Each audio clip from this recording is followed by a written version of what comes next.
प्रवेश करें।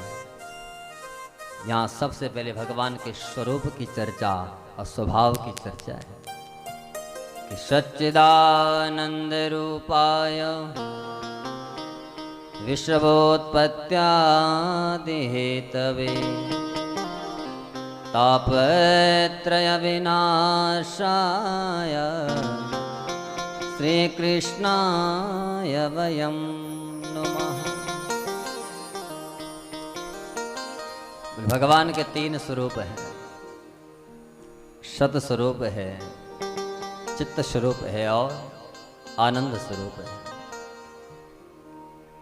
हमने भी पूर्व में चर्चा की कि जहाँ जहाँ सत्यता दिख रही है वो भगवान का स्वरूप है।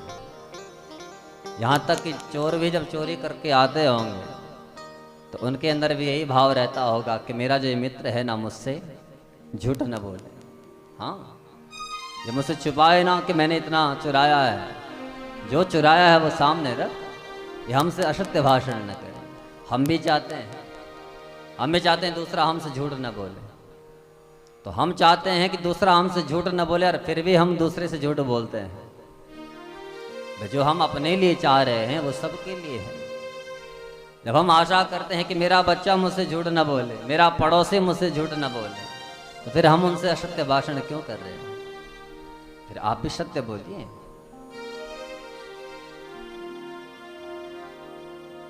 तो वो सत्य भगवान का अपना स्वरूप है। दूसरा है चित्त। चित्त कहते हैं ज्ञान को, प्रकाश को। प्रत्येक जीव के अंदर ज्ञान भरा हुआ है, ज्ञान भी है और अज्ञान भी है। लेकिन विडंबना ये है कि अज्ञान तिमिर में तो हम जी रहे हैं, लेकिन ज्ञान को समझ पाए ही नहीं। अपने अंदर में बैठा हुआ जो ज्ञान है उसको बाहर हम प्रकट कर पाए ही नहीं है। क्यों? क्योंकि हम कभी किसी सत्संग में गए ही नहीं, किन्हीं पुराणों का हमने श्रवण किया ही नहीं, किसी सदगुरु का हमने आश्रय लिया ही नहीं है। जो हमारे अंदर बैठा हुआ जो अज्ञान तिमिर है, उस अज्ञान तिमिर को ध्वस्त करके हमारे हृदय भवन में ज्ञान का दीपक जला दे। भाई जब रात्रि में आप दीपक जलाएं तो अंधेरा छट जाता है, ऐसे ही जब हृदय भवन में ज्ञान का दीपक जल जाएगा तो अज्ञान का जो अंधेरा है वो अपने आप ध्वस्त हो जाएगा। इसलिए उस ज्ञान को प्रकट करने के लिए ऐसे दिव्य आयोजन करने चाहिए, भगवान की कथाओं का श्रवण करना चाहिए, इन शास्त्रों को सुनना चाहिए। इससे हमारे अंदर बैठा हुआ जो अज्ञान है वो अज्ञान नष्ट हो जाता है, ध्वस्त हो जाता है। तीसरा भगवान का स्वरूप है आनंद का। लेकिन आनंद इस धरती पर नहीं है। इस धरती पर न तो आनंद है न सुख है। चलो सुख का तो क्षण मात्र हमें अनुभव हो सकता है, अनुभूति इसकी हो सकती है, लेकिन जीवन पर्यंत वो सुख भी रहने वाला नहीं है, क्षण मात्र का है। क्योंकि जीवन के दो फूल हैं, एक सुख का फूल, एक दुख का फूल। और प्रत्येक जीव के जीवन में दोनों फूल खिलते हैं। कभी सुख का फूल खिलेगा तो कभी दुख का फूल खिलेगा। आज हम सुख में जी रहे हैं, सुख की अनुभूति हमको हो रही है, लेकिन कुछ क्षणों के बाद वो सुख का फूल मुरझा जाता है और फिर दुख का फूल खिलने लगता है। लेकिन आनंद जीवन पर्यंत नहीं मिलता, क्योंकि आनंद धरती पर है ही नहीं। आनंद तो भगवान का स्वरूप है, और जब तक जीव को भगवान ना मिले, जब तक जीव को भगवान का दर्शन न हो, तब तक इस जीव को वो आनंद मिल ही नहीं सकता। इसलिए गीता में भगवान ने कहा ये संसार तो दुखालयम अशाश्वतम, ये संसार तो दुख का घर है। तो जब भगवान ने बोर्ड ही लगा दिया ये तो दुख का घर है, तो फिर न यहाँ सुख मिल सकता है ना आनंद मिल सकता है। हाँ, अनुभूति सुख की हो सकती है। जैसे कभी हम किरायों के मकान में रहते थे और मानो उस समय भाव आया हो मन में कि प्रभु हमारा कहीं पर कोई भवन बन जाता, तो वहाँ जाते, उस भवन के अंदर रहते, तो हमारे जीवन का जो दुख है ना वो नष्ट हो जाता, वहाँ आनंद से रहते, सुख से रहते। और भगवान ने कृपा भी कर दी, उस परमात्मा की कृपा से भवन भी बन गया। लेकिन भगवान के अंदर जैसे ही पहुँचे तो वहाँ तो एकदम खालीपन दिखा। और मन में भाव आया कि लोगों ने तो बड़े दिव्य शोभे लगा रखे हैं, बगल में एसी लगा रखा है, हाँ, अब मेरे पास तो कुछ भी नहीं है। क्षण मात्र का सुख मिला, भवन देखा तो सुख की अनुभूति हुई। क्या प्रभु ने कृपा कर दी, बस मेरा भवन बन गया। अब अंदर जाऊंगा, आनंद से रहूंगा, सुख से रहूंगा। लेकिन जैसे ही अंदर गई, सुख न जाने कहाँ चला गया और दुख का पुष्प खिलने लगा। फिर वहां कामनाएं जगने लगी। मेरे यहाँ पर भी सोफा होना चाहिए था, वहां पर एसी होना चाहिए था। हाँ? जैसे तैसे एसी भी लाए, सोफा भी लाए, जिस वस्तु की आवश्यकता थी वो सब हमने भवन के अंदर भर दी। अब कुछ दिनों तक खूब मौज में रहे, लेकिन फिर लोगों के घर में के बड़े बड़े पोर्च बना रखे हैं, वहाँ बड़ी बड़ी गाड़ियाँ खड़ी हैं। और फिर एक और कामना जगी, भवन तो बना दिया, अंदर खूब सामान भी भर दिया, लेकिन देखो ना, लोग तो वहाँ कारों में चल रहे हैं, मेरे पास साइकिल भी नहीं है। और फिर एक और कामना जगी, फिर वो सुख वहीं नष्ट हो गया, फिर आप दुख में पहुंच गए। तो इस ये जीवन, सुख और दुख, इस जीवन के दो फूल इस प्रत्येक जीव के जीवन में पल मात्र में खिलते और मुरझा जाते हैं। इसलिए न तो पूर्ण रूप से यहाँ जीव सुखी है, न पूर्ण रूप से दुखी है। यहाँ ये जीव दुविधा में जीता है। इसलिए इन सुख और दुख के फूलों को यदि सदैव के लिए नष्ट करना चाहते हो तो उस आनंद स्वरूप परमात्मा की शरण में हमको रहना है। और जिसको आनंद मिल गया उसको फिर ना सुख की अनुभूति होती है, ना दुख की अनुभूति। क्योंकि भगवान के पास दुख और सुख तो है ही नहीं, वहाँ तो आनंद ही आनंद है। लेकिन विडंबना ये है कि ये जीव यहाँ कंचन और कामने में जीता है। हाँ, उस परमात्मा को तो पाना ही नहीं चाहता, क्योंकि उसकी जो लीलाएं हैं वो बड़ी टेढ़ी हैं, वो हर किसी की समझ में नहीं आती। लोग कहते हैं कृष्ण ने महारास किया, महारास किया, वो भगवान है। जिसने दुनिया की स्त्रियों के साथ नाच गाना किया, वो भगवान कैसे हो सकता है? कई लोगों के अंदर ये भाव है। हाँ, जो नास्तिक प्रवृत्ति के लोग हैं वो प्रश्न करते हैं, ये भगवान कैसे हो सकता है? लेकिन समझना जरा, भगवान जब धरती पर आए थे अकेले नहीं आए।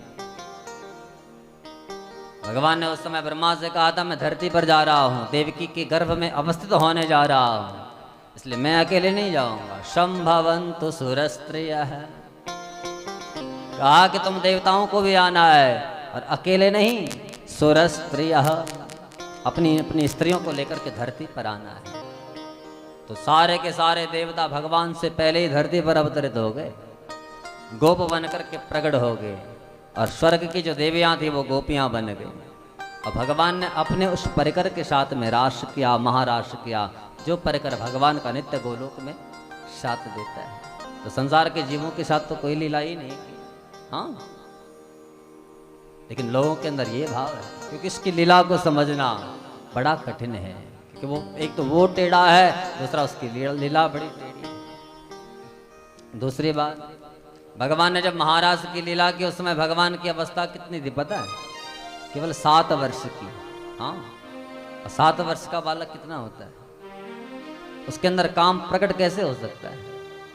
हमारे यहाँ तो काम किशोरावस्था में प्रकट होता है, और भगवान की अवस्था 7 वर्ष की। तो 7 वर्ष की अवस्था में भगवान ने महाराज की लीला की, और फिर भी हम उसको काम की लीला कहते हैं।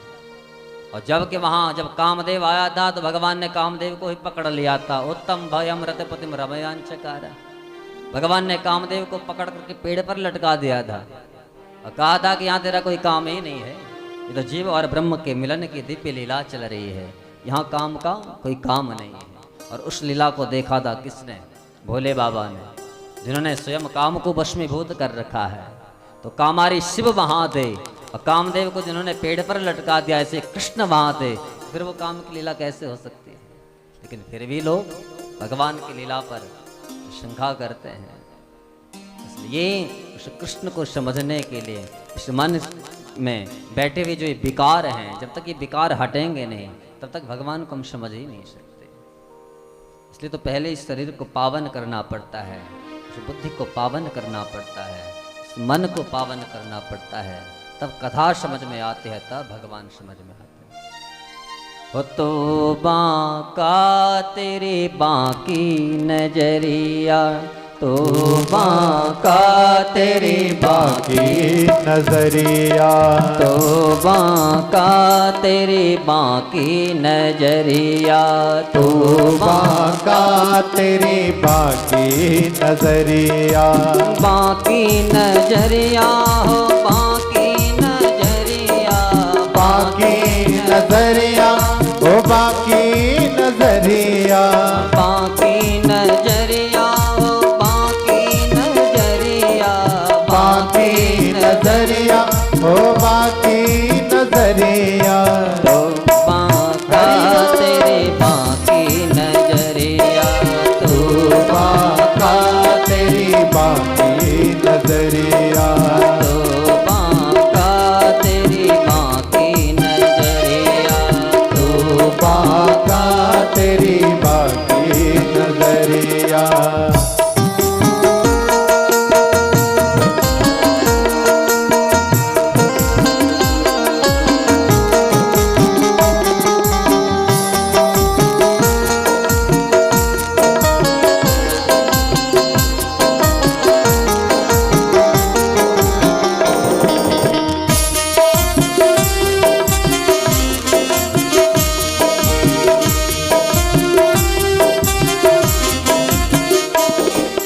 मुकुट तेरा बांका किरीट तेरा बांका, मुकुट तेरा बांका किरीट तेरा बांका, मुकुट तेरा बांका किरीट तेरा बांका, मुकुट तेरा बांका किरीट तेरा बांका, बांकी रे तेरे मुख की मुरलिया, बांकी रे तेरी मुख की मुरलिया, बांकी रे तेरे मुख की मुरलिया, बांकी रे तेरी मुख की मुरलिया, तो बांका तेरी बांकी नजरिया, तो बांका तेरी बाकी नजरिया।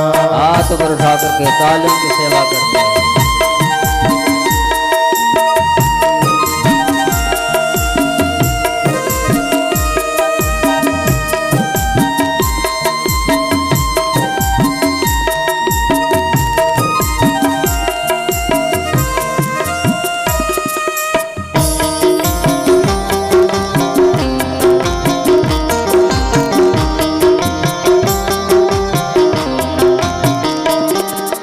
कुल तेरा बांका वृंदावन बांका, गोकुल तेरा बांका वृंदावन बांका, गोकुल तेरा बांका वृंदावन बांका, गोकुल तेरा बांका वृंदावन बांका, बांकी रे तेरे गोकुल नगरिया, बांकी रे तेरी गोकुल नगरिया, बांकी रे तेरी गोकुल नगरिया, बांकी रे तेरी गोकुल नगरिया, तो बांका तेरी बांकी नजरिया, तो बांका तेरी बाकी नगरिया।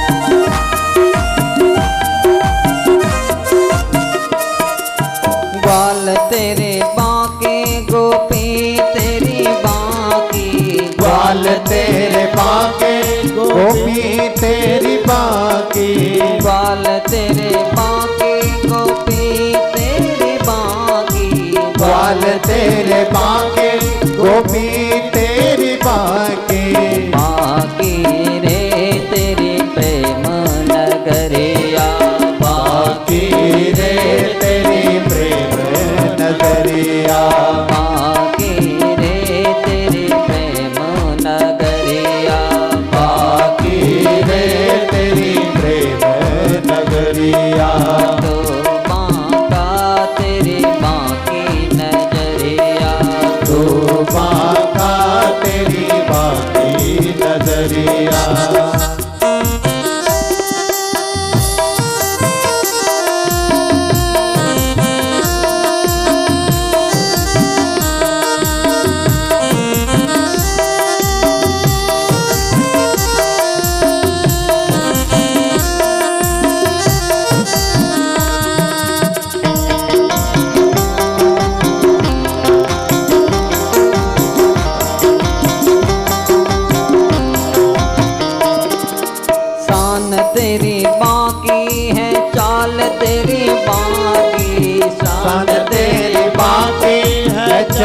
तेरी बाकी, शान तेरी बाकी ओ चाल तेरी बाकी, शान तेरी बाकी है चाल तेरी बाकी।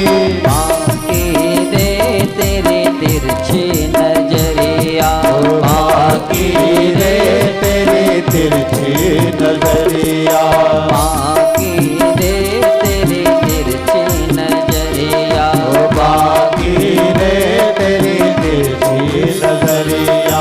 तो बाका तेरी बाकी नजरिया, तो बाका तेरी बाकी नजरिया, तो बाका तेरी बाकी नजरिया, तो बाका तेरी बाकी नजरिया।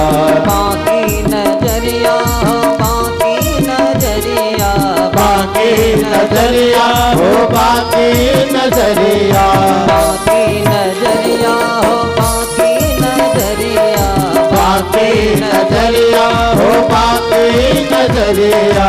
तो बाका तेरी बाकी नजरिया, तो बाका तेरी बाकी नजरिया, तो बाका तेरी बाकी नजरिया, तो बाका तेरी बाकी नजरिया, तो बाका तेरी बाकी नजरिया, तो बाका तेरी बाकी नजरिया, तो बाका तेरी बाकी नजरिया, तो बाका तेरी बाकी नजरिया, तो बाका तेरी बाकी नजरिया, तो बाका तेरी